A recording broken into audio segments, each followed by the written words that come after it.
دسته دوم دسته نوشتارهای واقع گرایانه است.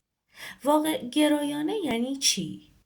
یعنی یک واقعیتی در پشت یک داستانی وجود داره و نویسنده اون رو با قلم خودش می نویسه، با ذهن خودش می نویسه.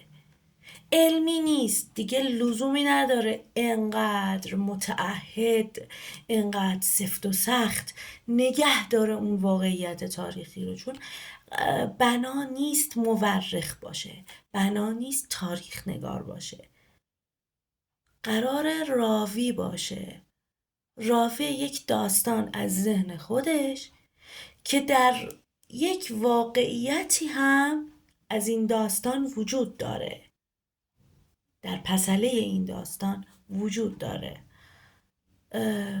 یک اتفاقاتی افتاده، نویسنده در اینجا میاد از اون واقعیت استفاده میکنه و یک داستان تازه میسازه.